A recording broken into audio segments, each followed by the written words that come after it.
Olá, pessoal. Esse é o ITC News em Debate. Eu sou André Bandeira Santos, consultor na área contábil e de tributos federais. Eu sou o Manuel Cardenas Olandini, também consultor contábil e dos tributos federais. E hoje vamos estar falando sobre desenquadramento do microempreendedor individual, o MEI.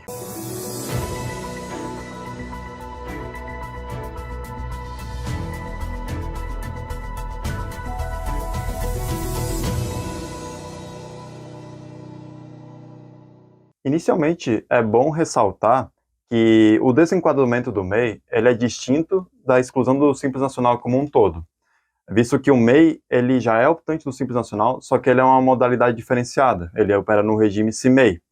Então, o desenquadramento do MEI, em regra geral, não causa a exclusão do Simples, porque ele já é optante do Simples. Tratando de desenquadramento, a gente tem três hipóteses aqui. Desenquadramento por opção, desenquadramento por obrigatoriedade e desenquadramento de ofício. A por opção e a por obrigatoriedade, elas têm que ser comunicadas no portal do Simples Nacional pelo próprio contribuinte. Você tem que exercer uma comunicação. Enquanto que o desenquadramento de ofício é uma que o ente federado, ou seja, o município, a União, os estados ou até o Distrito Federal, te causa exclusão de forma direta por você ter incorrido algum motivo de vedação ao Simples Nacional ou ao MEI, melhor dizendo, né? Perfeito, Manuel. E falando ali do desenquadramento do MEI, né, que como o Manuel falou, não necessariamente significa uma exclusão do Simples, o MEI está dentro do Simples, quando ele é desenquadrado do MEI, ele continua dentro do Simples. A primeira hipótese que a gente vai falar aqui é o desenquadramento por opção, que é aquele que ocorre pela vontade do próprio contribuinte, do próprio MEI, por questões diversas, seja por planejamento tributário, enfim, né? O desenquadramento por opção, ele pode ser feito a qualquer momento. Não existe um momento específico para que ele seja feito. No entanto, o efeito desse desenquadramento, ele se dá a partir de janeiro do ano seguinte, aquele em que o contribuinte foi lá no portal do MEI e comunicou esse desenquadramento por opção. A não ser que esse pedido, né, essa opção pelo desenquadramento ocorra no próprio mês de janeiro, que aí, nesse caso, o efeito do desenquadramento do MEI vai ser a partir de janeiro desse mesmo exercício, ou seja, se ele fizer ali até o último dia útil de janeiro, o efeito do desenquadramento do MEI é retroativo ao dia 1º de janeiro desse mesmo ano. Correto. Aí é importante ressaltar que o efeito do desenquadramento é uma questão e o momento que vai se fazer a comunicação é outra. Então, nesse caso que o André citou ali por opção, a comunicação de fato pode ser exercida a qualquer momento no portal do Simples Nacional.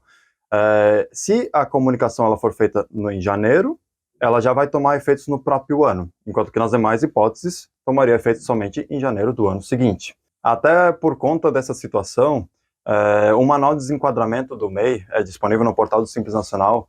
Ele não recomenda que seja feita a comunicação entre os meses de fevereiro e novembro, porque os efeitos não vão ser notados nesse momento, e a comunicação não é uma situação que você pode retificar ou que você pode alterar os dados. Uma vez entregue a comunicação, ela tem esse efeito. Aí, para poder mudar a comunicação, caso, por exemplo, você incorra em uma situação de vedação e tenha que fazer uma comunicação por desenquadramento obrigatório, você acaba sendo necessário abrir um processo administrativo para solicitar a correção do motivo de desenquadramento informado. Então, não faz muito sentido querer fazer essa comunicação entre fevereiro a novembro. Em janeiro, sim, porque aí você já vai desenquadrar no próprio ano, já tomando efeitos de forma imediata do próprio ano. E em dezembro, já seria para se planejar para o próximo ano e dizendo, olha, no próximo ano eu já não quero mais ser MEI. Exato. Então, isso vem porque se for feita essa comunicação por opção, vai ser mais trabalhoso de mudar a comunicação do desenquadramento quando ocorrer nas hipóteses de vedação, que a gente vai começar a falar a partir de agora, né? A primeira hipótese de vedação é com relação ao limite de receita bruta que o MEI ele pode auferir durante um ano calendário, né?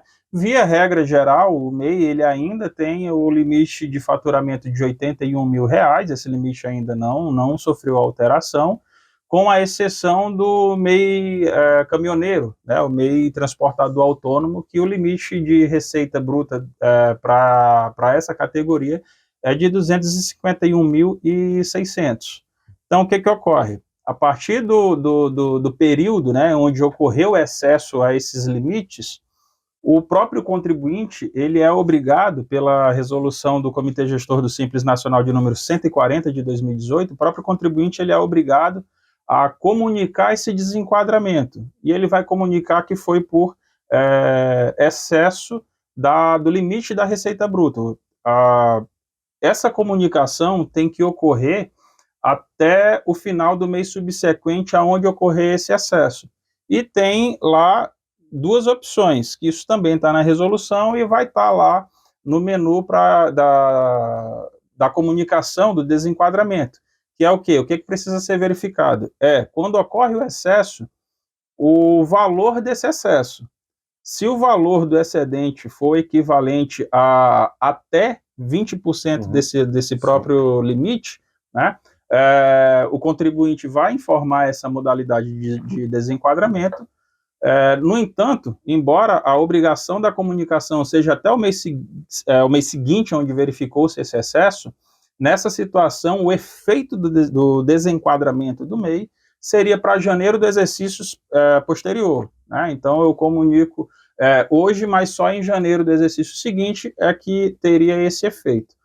No entanto, se esse excesso da receita bruta for superior a 20%, apesar de a comunicação ter que acontecer também até o final do exercício seguinte, o efeito do desenquadramento é retroativo a janeiro do próprio exercício.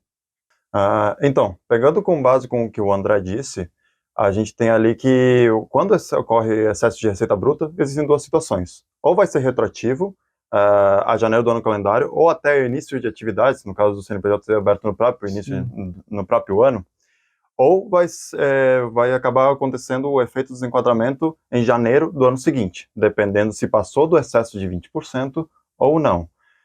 Nessa situação, o que tem que ser atentado é que, uma vez que você passa em uma situação de vedação, você tem que fazer a comunicação. Passou de 81 mil, faz a comunicação. Se em um mês posterior você passou mais de 20%, aí ocorre uma nova comunicação, até como informa ali o manual de desenquadramento do MEI.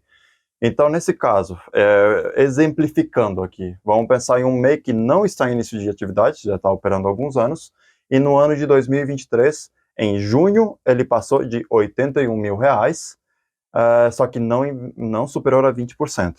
Como ele ultrapassou em junho, ele tem a comunicação a ser feita até julho. E se a comunicação obrigatória não é feita dentro de um prazo, existe multa a ser recolhida nessa questão. Então, claro, tem um prazo para ser obedecido por lei, senão a pessoa jurídica fica sujeita a uma multa. Nessa hipótese, depois, esse mesmo mês, se ele em outubro exceder o limite em mais de 20%, aí já tem que acontecer uma nova comunicação e vai ter o desenquadramento de forma retroativa, desde janeiro de 2023, já tendo que fazer PGDAS e recolher em atraso. Exato. E na hipótese do MEI ultrapassar o limite e esse excesso for inferior a 20%, e no decorrer do exercício ele não ultrapassar novamente esse limite, né, desses 20%, o excesso não for ultrapassado novamente nesse valor, o contribuinte ele vai precisar entregar o DAS-NC-MEI, de preferência em janeiro mesmo, né, porque em fevereiro ele vai precisar recolher um DAS com o diferencial dos tributos referente a ISS, ICMS e INSS. Então é um pagamento complementar, né, que a guia ela é emitida com a entrega do DAS-NC-MEI, e esse recolhimento tem que ser feito com vencimento referente ao pagamento da primeira guia, ou seja, aquele vencimento que ocorre do mês de janeiro, que é em fevereiro. E o cálculo dessa guia da diferença, no caso em que não ultrapassa de 20% o limite, ele é feito de acordo com até a lógica dos anexos do próprio Simples Nacional. Aí, claro, só sendo cobrado INSS, ICMS e o ISS.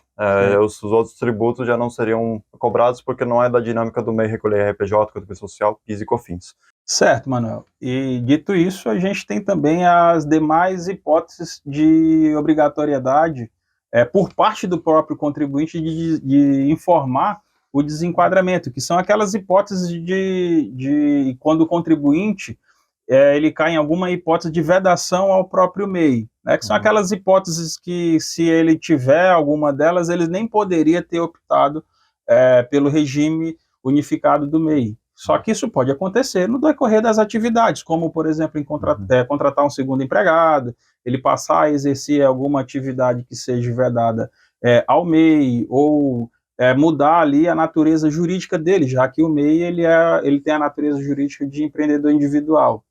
Nessas hipóteses, o próprio contribuinte tem a obrigação de informar o desenquadramento.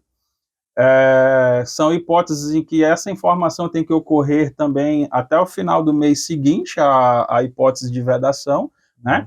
E o efeito também do desenquadramento do MEI se dá a partir também do mês seguinte. Então, ainda dentro do mês onde ocorreu essa vedação, alguma dessas que eu citei, por exemplo, ele ainda continua dentro do regime. A partir do primeiro dia do mês seguinte, ele já vai ter que apurar ali os seus tributos dentro da sistemática do Simples Nacional, apurando o PG-10, recolhendo o tributo que for devido por meio de um DAS, calculado de acordo com o anexo correspondente, de acordo com a atividade que ele exerce. E importante também citar, Manuel, que como o MEI ele está dentro ali do regime do Simples Nacional, se ele se enquadrar em alguma hipótese de vedação ou de exclusão ao próprio Simples Nacional, ele também, só que aí nesse caso ele não vai ser só desenquadrado do MEI, né? Se ele cair em alguma dessas hipóteses, ele também vai ser excluído diretamente do Simples Nacional, ou seja, ele vai sair do MEI e a partir do mês seguinte vai ter que optar por um outro regime de tributação, como por exemplo um lucro presumido ou um lucro real. Perfeito. Então, como paradigma, um resumo basicamente do desenquadramento obrigatório, a gente vai ter 3 situações distintas. Receita até 20%, desenquadra em janeiro do ano seguinte. Receita excedente a 20% do limite, onde vai acontecer a situação retroativa, de janeiro do próprio ano que ocorreu o excesso, ou até o início de atividades, considerando que o CNPJ tenha aberto naquele ano. E a terceira hipótese é qualquer outra situação de desenquadramento obrigatório, que aí é no mês seguinte que ocorreu a vedação. E, por fim, a última situação que pode ocorrer o desenquadramento é o desenquadramento de ofício, onde é o próprio ente federado que acaba te desenquadrando do regime do MEI. Isso pode acontecer porque você não fez desenquadramento obrigatório no momento que deveria ter sido feito, você não informou, ou até você ingressou ao MEI de forma indevida. Não era para você ter operado no MEI para essa história. Nesse caso, dependendo da situação pelo qual você passou o desenquadramento de ofício, o desenquadramento vai acontecer de acordo com aquilo que de fato ocorreu, ou seja, eu abri um CNPJ e optei pelo MEI quando eu não podia. O desenquadramento de ofício vai ocorrer desde a data de abertura do CNPJ, porque você não podia estar no MEI. Ponto. Então, pessoal, esse foi o ITC News em debate de hoje. Não se esqueça de curtir e compartilhar o vídeo. Deixa o like, segue o ITC nas nossas redes sociais e a gente se vê na próxima.